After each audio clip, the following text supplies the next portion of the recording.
Se a América do Sul é o continente mais rico em água do mundo, o Brasil tem uma posição inigualável como o maior país da América do Sul. Realmente a quantidade de água que a gente possui é muito grande, mas a gente precisa olhar para a distribuição dessa água. Vamos analisar essa tabela e assim a gente tem uma ideia mais segura de como essa água está distribuída. Na região amazônica, a gente tem uma população de 7.806.000 habitantes. E para cada habitante, a gente tem disponível 533.062 metros cúbicos de água por ano. Se a gente olhar para a região do Nordeste, que a gente sabe que sofre muitas secas, a gente tem para uma população 3 vezes maior, 1.144 metros cúbicos por habitante por ano. Esse é o menor valor que a gente encontra para o Brasil. E na região do Atlântico Sudeste, que é o terceiro menor valor que a gente encontra para o Brasil, a gente tem 3.971 metros cúbicos por habitante por ano para a maior população brasileira, 25.245.000 habitantes. A disponibilidade hídrica no Brasil é isso mesmo. Aonde você tem muita água, você tem pouca gente. E aonde você tem muita gente, você tem pouca água. Se a gente olhar para este mapa agora, mostrando a disponibilidade hídrica, vai ficar muito claro que as regiões aonde a gente tem muita água, representadas nesse mapa pela cor azul escura, ou seja, acima de 20.000 metros cúbicos por habitante por ano, são as regiões menos populosas realmente. E as regiões pobres ou críticas são as regiões mais populosas com uma quantidade de água muito pequena. Neste mapa, São Paulo está assinalado com 2.486 metros cúbicos por habitante por ano, que é a quantidade de água que a gente tem para o estado como um todo, tá? Bom, bacias hidrográficas brasileiras estão todas conectadas.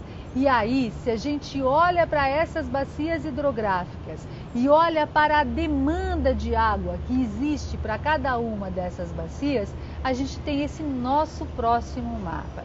E nesse próximo mapa a gente observa que os rios que estão aí assinalados em azul estão concentrados nas regiões norte e na região centro-oeste.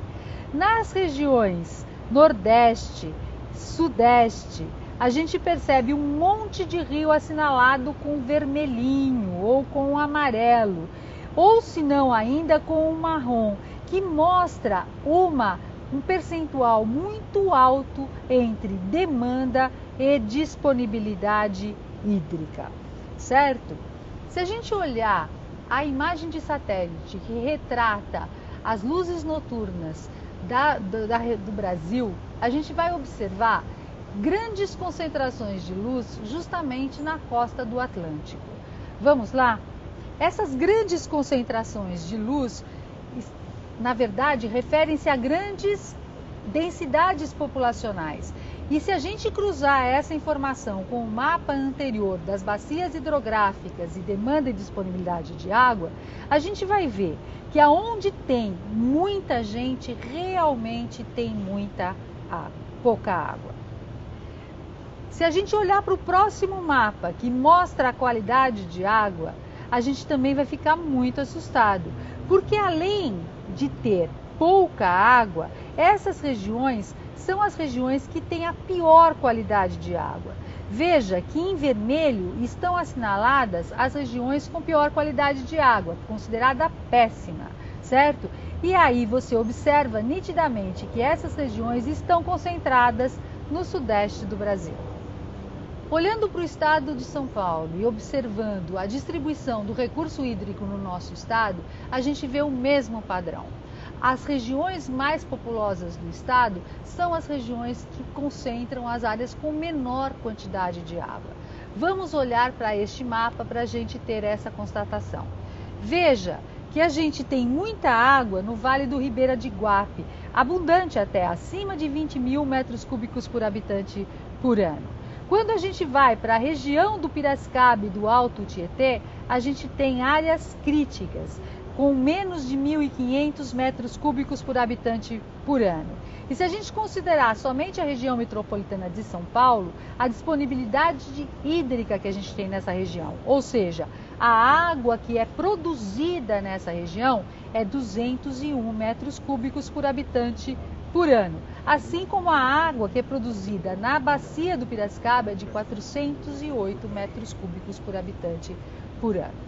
Se a gente olhar no outro mapa a distribuição populacional de São Paulo, a gente verifica que a área que concentra 81,7% da população do estado é também a área que produz menos água. Não é à toa que a gente tem que pegar água de todos os lugares para poder atender a demanda da região metropolitana de São Paulo. É por isso que a gente pega água lá do sul de Minas, lá de Extrema, pelo sistema Cantareira. É por isso que a gente pega água de toda a bacia do Piracicaba. E agora a gente vai pegar água do Ribeira de Iguape, tá certo? Pegando a água por esse sistema de Biúna que está sendo construído. São Paulo e a região metropolitana de São Paulo é, na verdade, um imenso ladrão de água, que por viver acima das suas demandas, porque a gente produz muito pouca água, tem que acabar trazendo água de outras bacias, aonde ela é também extremamente necessária. Concluindo, no Brasil, aonde tem muita gente, tem pouca água. Aonde tem pouca gente, tem muita água. Então a distribuição de água no Brasil engana muito a gente. A gente vive muito acima nas regiões com pouca água, principalmente nas regiões metropolitanas, a gente consome muito mais do que a gente deveria. E por isso a gente tem que trazer esse recurso de outras áreas. E tem mais uma coisa, pensar em pegar água do oceano com usinas de dessalinização também tem um custo. E esse custo é alto do ponto de vista ambiental. Afinal das contas, o principal produto de uma usina de dessalinização, além da água, é o sal. E esse sal tem que ser descartado. Vai ser descartado onde? Não existem soluções fáceis para essa questão da água.